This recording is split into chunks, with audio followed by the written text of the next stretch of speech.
redefining. I'm loving your look, Lauren. I'm loving that hairstyle. You do? I like the short hair. And the earrings and the black little puffy sweater. Hey y'all. Hey guys, how are y'all doing today? We are back. And today we're going to change it up a little. We're going to be talking about the Generation Z and the Millennials and how they're navigating the home buying market. All right, so we were doing some research and we were seeing exactly where the lines are drawn between Gen Z, Millennials, Gen X, and Boomers. So Gen Z is going to be from 1997 to 2012. Those are going to be ages 12 to 27. Millennials are going to be 1981 to 1996. That's going to be ages 28 to 43. I fall in that category. And then we got our Gen X, which is 1965. So that's 1965 to 1980. Those ages are going to be 44 to 59. And then Boomers are going to be 1955 to 1964. And those ages are going to be 60 to 69. So we hear all this talk about millennials, Gen Z, Boomers, and you people be trying to put themselves into a certain category. I kind of feel like I'm a little bit more towards the Gen Z. Because it's like 96 and I was in 93. So just a couple. I'm on the cusp. 90s. Yeah. Well, I'm truly on the cusp because I feel more like the millennial, but now I've learned that I'm a generation, what is it again? X. Yes. See, I always thought I was millennial. I'm actually a generation X. Well, yeah, I mean, there's no question about it. 88. I am a millennial. Yeah. I think it has a lot to do with mindset too. So speaking of that, let's talk about mindset as it comes to real estate with these generations. Well, I do want to start off being on the cusp of being a millennial and a Generation X. First time I spoke with my financial advisor, which is still the same, Terry, shout out to Terry Shapiro. He asked one good question. What is more important to you? So this is how we speak to our generation. It is, are we going to be taking care of our parents or are we focusing on our kids in college? And that was a hard question because if you think about it, we're that first generation to worry about where our parents are going to live as they get older and who are we going to have to help them financially. But at the same time, we've been through college and we're seeing the debt that's piling up and we don't want our kids to go through that. So in the end, it was we're worrying about both sides of our family, the boomers, and then of course our generation. We're always focusing on making sure everything is stable for everyone around us, where hopefully our generation is teaching y'all more about financial savvy and purchasing a home and not being so much in debt. So do y'all think that is the case? Somewhat. I think that as a millennial, they still did, when we were in school, go to college, get a good job so you can get paid, so you can live the American dream. But turns out if you don't have the funding to go to college, then when you get that good job, do you really see the higher pay? And so then you come to the point where many of my peers are in debt and they cannot buy a first home because they went to college and got that better job with the higher pay that they don't see. So a lot of them are still at home with mom, unfortunately, and it alludes to the fact that not every way works for everyone. So I don't think I think we have to have a tailored approach. Yeah. I think for me, it was like kind of, shoved down my throat to go to college, and I did that whole thing. And then once I left college, my first job out of college was I actually worked at a luxury spa. And for me, I was like, okay, cool. I got my little communications degree. I was making good money.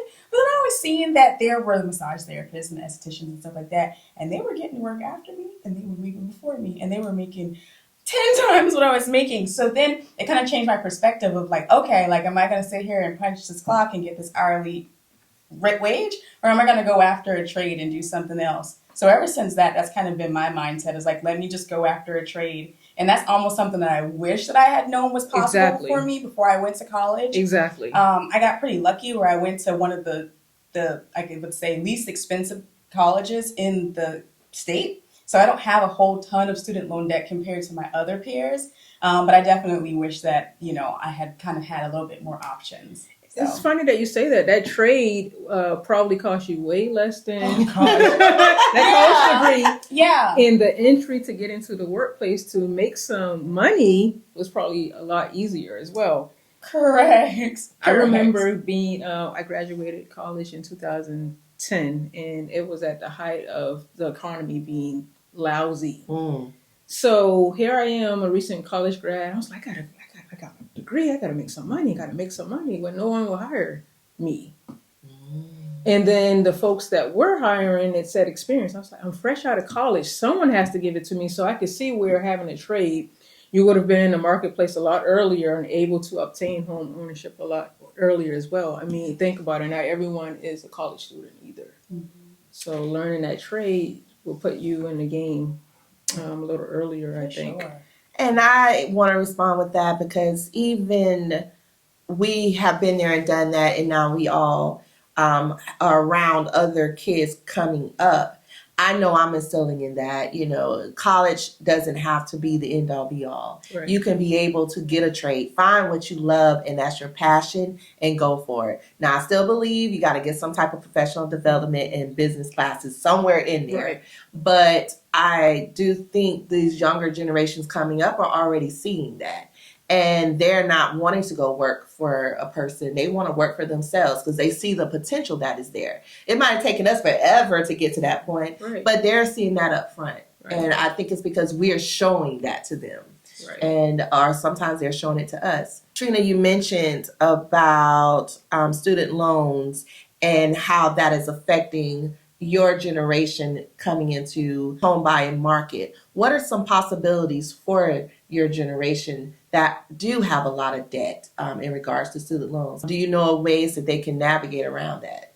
Yeah, especially for those that are single, unmarried people. We already experienced and many times a roommate situation. So why not find someone and partner up to share that experience? It shares the financial burden and responsibilities and being able to afford something. So I might have a friend that has great credit, and I might get my down payment from my grandparents. Okay, well, now we couple that together. Now we can go and get something, and we can split everything just like we would do rent. Only now we're actually building towards something and building wealth. We are earning equity as well, so that when it's time and we have grown, we can now use that and we can sell it, and now we could each have down payment for our own home. You mentioned earlier about your generation and worrying about parents and also children. I think it's a great idea to have something where house hacking, whereas you can bridge the gap between the two. I now have a place for myself. I have a place for my children, but I also have a place for mom and dad in the event that, I'm already thinking about that. I'm not waiting until mom and dad get sick because Right. I've gotten a place where it works. Like I've gotten either a duplex where someone can live on one side, we can live on this side, or I've gotten a home where I can live in this house, but I got a tiny home in the back or a cottage house in the back where mom can be there like a mother-in-law suite and she still has her own privacy, but we're still right here. And that's great to think about. And just to piggyback a little bit more on what you were saying, there are certain loans that are out there. One is called a kiddie loan. So if you have the source and the means to be able to help your child get a property when they go off to college, you don't have to put down 3.5%, and then that child can live in that property. And just like they're already doing, they're sharing the bedrooms. So those other bedrooms are paying that mortgage. Right. And in the end, you can be able to sell that house once the child graduates. Hey, keep it going and continuously adding more residual income to your bottom line. But can you imagine not having to worry about paying housing? I know just after having 2 kids in college that the average housing is between $10,000 to $18,000 a year. So why are we paying that when we could be putting a down payment onto a property and then having someone else pay the rent, and then when my child finishes up college, they can turn around and sell it and have money to start their life? For your age, what has been pros, cons, in how your generation navigates through the real estate world? Okay. Well, some younger millennials and definitely Gen Z, we are kind of we're a little bit more cynical as far as when it comes down to like the American dream. Just simply because when you think about it, the timeline that we were born in, you had to turn the century. You had like 9/11. You had the recession in like 2008.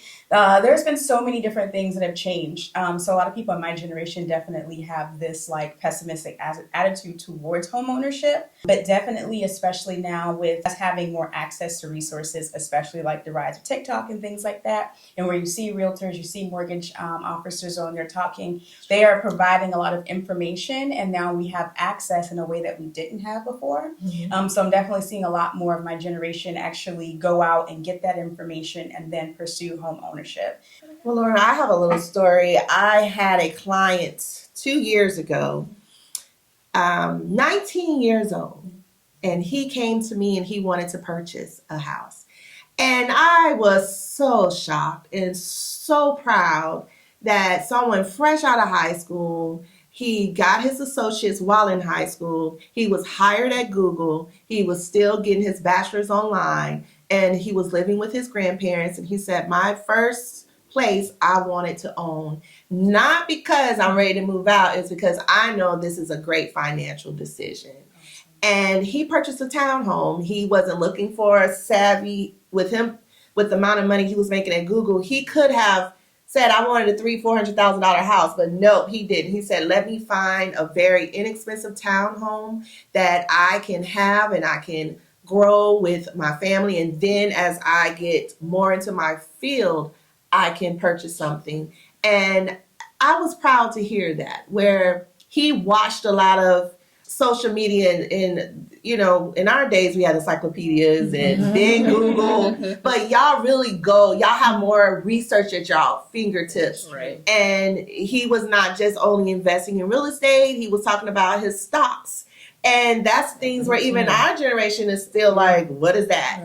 So I was very proud, and it allowed me to understand that y'all have a mission, and once y'all understand with the education that y'all have, y'all gonna move forward, and y'all are setting everything up perfectly. I know a lot of people also don't know that even when you're fresh out of college, a lot of y'all are immediately finding good paying jobs.